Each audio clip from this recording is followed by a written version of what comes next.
E agora então eu vou fazer exemplos de exercícios bem rapidinho, porque se vocês quiserem vocês podem pausar o vídeo, né? Eu vou fazer já das leis de Kepler e também da lei da gravitação universal de Newton de uma vez só, e aí vocês vão pausando conforme for do interesse de vocês, tá? Primeiro exercício então, terceira lei de Kepler, né? Considerando aproximadamente que a Lua orbita a Terra a cada 27,3 dias, aqui eu tinha colocado uma observação que esse é um número aproximado, mas depois eu coloquei o aproximadamente e esqueci de tirar o asterisco. Então, voltando aqui, considerando que aproximadamente a Lua orbita a Terra a cada 27,3 dias e que o raio médio de sua órbita tem valor de 384 mil quilômetros, qual deve ser a altitude de órbita de um satélite com relação ao solo da Terra para ser estacionário no Equador? Nossa, quanta informação. Então, calma.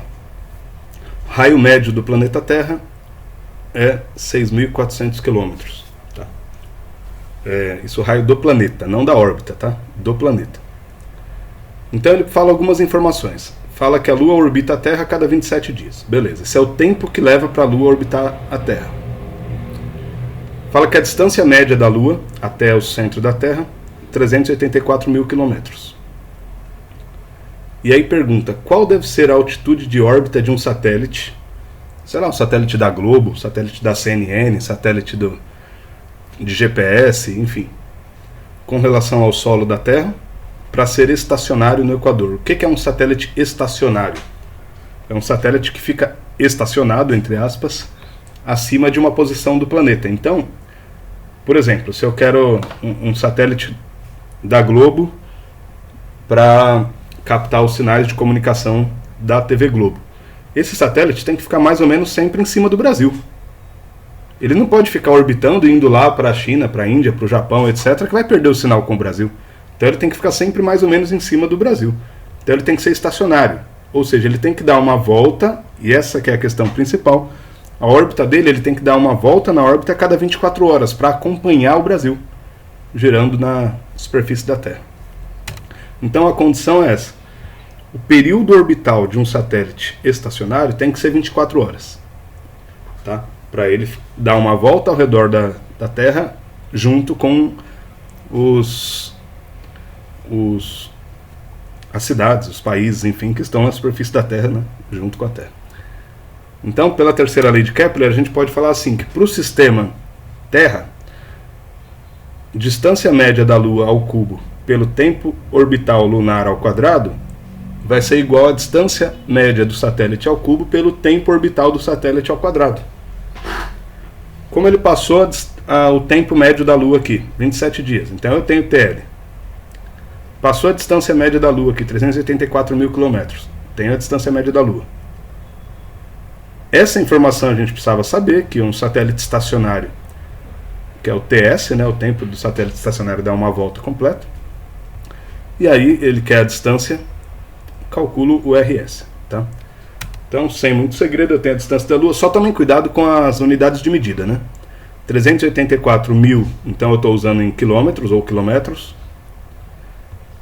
27,3 eu estou usando em dias. Então aqui eu não poderia colocar 24 horas. Se eu estou usando um em dias, o outro tem que estar em dias também. Então é um dia, né? 24 horas é um dia. Fiz essa divisão aqui, 7,6, 10 a 13. Depois vocês confirmem aí, né? RS ao cubo. Passa o cubo do 1 ao quadrado dá 1, né? Então ele some daqui. Passa o cubo para lá, fica uma raiz cúbica de 7,6, 10 a 13. Para fazer a raiz de forma mais simples, eu aumentei aqui 76, 10 a 12, né? Eu aumentei a vírgula aqui, passei para a direita, então eu aumentei esse número e diminuí o outro aqui, porque aí a raiz cúbica de 10 a 12 dá 12 sobre 3, dá 4, né? E aí fica 4,2 vezes 10 a quarta quilômetros, ou quilômetros, que seria o correto hoje em dia, né? Só que a pergunta não é essa, reparem. Qual deve ser a altitude de órbita de um satélite com relação ao solo? E essa altitude aqui é com relação ao centro da Terra. Então tem que descontar isso aqui, ó. O raio médio do planeta é de 6.400 km, então tem que descontar isso, tá? Então a altitude do satélite em relação ao solo é a distância do satélite até o centro da Terra menos o raio da Terra. Tá? E aí dá 35.600 km de altitude para ele ficar estacionário, ou seja, sempre em cima de determinada região do planeta. Para quem não entendeu, é isso aqui. Para o satélite, o RS da lei de Kepler é a distância centro-centro dos corpos. E a pergunta não era a distância até o centro da Terra, mas até o solo. Então tinha que descontar aqui o raio da Terra, que eu não coloquei aqui, mas é esse 6.400 que seria o raio da Terra. Então o RS menos o raio da Terra dá esse HS, que é a altura do satélite em relação à superfície, né? Beleza? Exemplo 2. A figura a seguir, um exemplo do vestibular da Unicamp. A figura a seguir representa exageradamente a trajetória de um planeta em torno do Sol. O sentido do percurso é indicado pela seta. Aqui, ó. V e I, tem uma vírgula aqui que sumiu aqui, né? V e I são dois pontos sobre a órbita do planeta, V e I. O ponto P indica a maior aproximação do planeta ao Sol, P.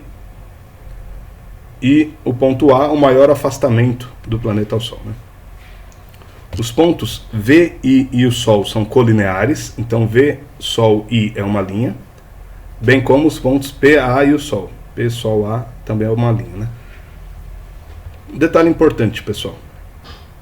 P, por que colocou aqui, chamou P esse ponto e A esse ponto, né? Porque P é o periélio, é o ponto mais perto do hélio, que é o Sol, né? Periélio, então perto do Sol. E o A é o afélio, né? Que é afastado do hélio, né? Afastado do Sol, o afélio aí. Tá? Perguntas. Em que ponto da trajetória a velocidade do planeta é máxima? Em que ponto a velocidade é mínima? Justifique sua resposta. Vestibular de segunda fase, tem que justificar. Que ponto que a velocidade é mais alta? No ponto P, no periélio, que é onde ele está mais perto, ele sofre maior aceleração, então ele estava vindo com uma velocidade aumentando, chega aqui ao ponto mais próximo, então ele vai sofrer maior aceleração e depois vai reduzir a velocidade, né? Então, no ponto P a velocidade é máxima, no ponto A a velocidade é mínima, porque ele está mudando aqui, ele estava diminuindo a velocidade, diminuindo, e agora ele começa a aumentar para retroceder. Então, ponto de menor velocidade no ponto A. Justifique sua resposta segundo a lei de Kepler, lei das áreas e lei de gravitação do Newton, por conta da aceleração orbital. Outra, segundo Kepler, a linha que liga o planeta ao Sol percorre áreas iguais em tempos iguais. Coloque em ordem crescente os tempos para realizar os seguintes percursos. Peraí, só deixar a resposta aqui da primeira, né? Tá aqui. Então agora que coloque em ordem crescente os tempos para realizar os seguintes percursos. VPI, PIA, IAV, AVP. VPI, daqui, ó, VPI, até aqui. VPI. Para vir de V até I, ele leva um tempo. PIA, ele vir de P e A, leva outro tempo. IAV, e de A até V, e AVP, AVP. O que a gente precisa perceber? Qual o tempo que leva o planeta aí de um lugar até outro? Vê as áreas, né? Já está dito aqui. Então, uma área que eu acho óbvia de ver é de P até A e de A até P. É a metade de cima e a metade de baixo. Então, PIA e AVP levam o mesmo tempo. Certo? Então, PIA e AVP têm o mesmo tempo. Agora, e as outras?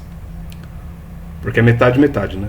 VPI é essa área menor, esse cantinho. E IAV é essa área bem grandona aqui, né? Então, como a área aqui é maior, é o maior tempo possível. Como a área aqui é pequenininha, é o menor tempo possível. Então, VPI é o menor, ele pediu para colocar em ordem crescente, né? VPI é o menor, IAV é o maior, e AVP e PIA são iguais, né? Tá? Então fica assim VPI é menor que AVP, que é igual que PIA, que são menores que IAV. Beleza? Vamos para o exemplo da lei da gravitação do Newton. É o seguinte: a massa da Terra é de 5,98 vezes 10 a 24 kg. A da Lua, 7,38 vezes 10 a 22 kg. Então repara que a Lua é cerca de 100, duas casas, 100 vezes mais leve que a Terra. E a distância entre os dois corpos, 3,84, 10 a 8 metros. Pergunta, Determine em que ponto da reta que une os centros da Terra e da Lua a atração gravitacional devida aos dois corpos é nula. Olha que louco isso, A atração gravitacional devida à Terra não vai ser nula em nenhum ponto. Você pode se afastando, ela vai diminuindo, diminuindo, diminuindo entre um corpo e a Terra, mas nunca vai ser nula.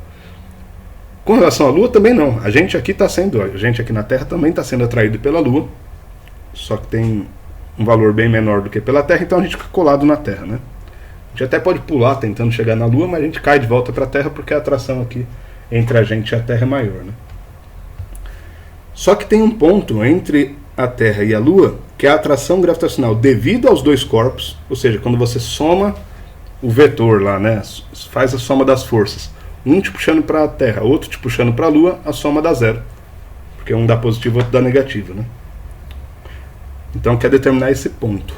Louco, exercício? Eu gosto de exercício assim. Então a questão é essa, Se tiver um cidadão solto lá no espaço, existe um ponto entre a Terra e a Lua que ele sente a mesma força de atração gravitacional pela Terra do que ele sente como força de atração gravitacional pela Lua. Então nesse ponto ele nem cai para a Terra nem cai para a Lua, Se você estiver perto da Terra ele cai para a Terra, se estiver perto da Lua cai para a Lua, mas tem um ponto entre os dois que a atração gravitacional é igual, e aí a soma dá zero, Quer saber qual é esse ponto? Tudo bem. E as informações que ele dá é a massa da Terra, a massa da Lua e a distância da Terra até a Lua. Então como que eu resolvi esse exercício? Usando a lei da gravitação universal do Newton, então a força de atração gravitacional entre duas massas segue esse padrão. Entre um objeto, esse aqui é o objeto vermelhinho aqui, cidadão. Entre um objeto e a Terra, eu estou chamando aqui força gravitacional da Terra é a massa da Terra, a massa do objeto pela distância Terra-objeto ao quadrado. No caso da Lua, o cidadão também sente uma força gravitacional aqui pela Lua, FGL, massa da Lua, massa do objeto, distância da Lua até o objeto ao quadrado. Então faltou desenhar aqui, mas tem a distância da Lua até o objeto e a distância da Terra até o objeto. Uma coisa importante é que a distância da Terra até a Lua, que é esse grandão, é a distância da Terra até o objeto mais a distância do objeto até a Lua. Vai dar essa distância Terra-Lua total. Beleza. Se alguém tiver enroscado aí, pausa o vídeo e fica refletindo sobre as equações. Então vamos calcular o que der para calcular.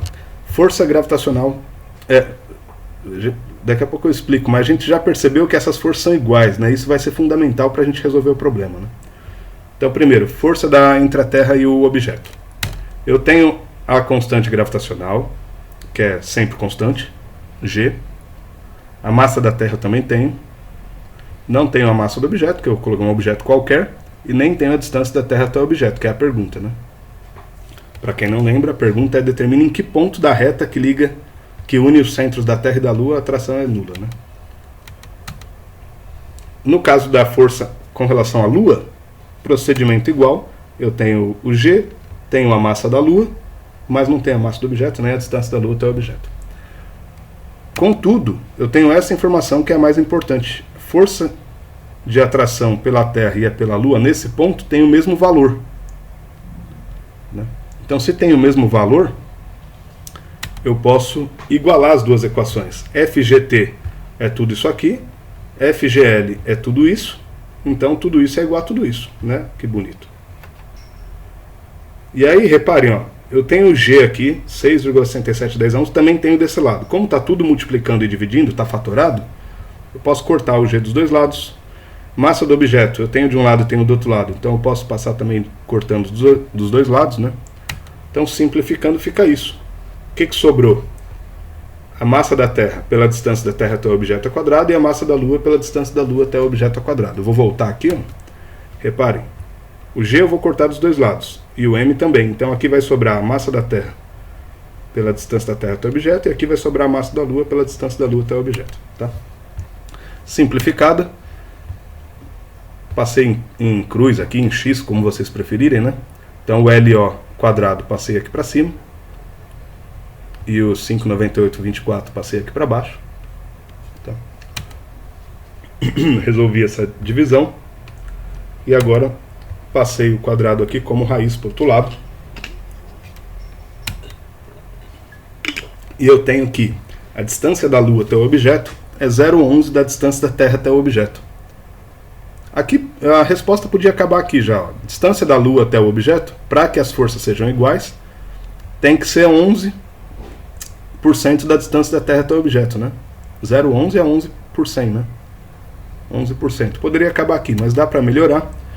Lembrando que a distância da Terra até a Lua, essa distância é grande, é a Terra até o objeto, Lua até o objeto. Distância da Terra até a Lua, então, vai ser distância da Terra até o objeto. E o DLO eu vou trocar pelo quê? Pelo 0,11 DTO, que é igual, né? Então eu troquei o DLO dessa equação por 0,11 DTO. E aí eu tenho que a distância da Terra até a Lua é 1,11 da distância da Terra até o objeto. Eu tenho o valor da distância da Terra até a Lua, que foi dado, né? E aí eu consigo calcular que a distância da Terra até o objeto é de 3,5 10⁸ metros. Certo? Então, ó, distância da Terra até a Lua, 3,84 10⁸. Em que ponto da linha que liga a Terra até a Lua a atração vai ser nula? Porque a Terra vai estar puxando com a mesma força que a Lua. Vai ser na posição 3,85 10⁸ da Terra até o objeto. É quase lá na Lua. Tá? 3,5 para 3,84. Então vai estar bem mais perto da Lua para que equilibra isso, né? Se ele vier um pouquinho mais para cá, ele cai na Terra. Se vier um pouquinho mais para lá, cai na Lua. Beleza?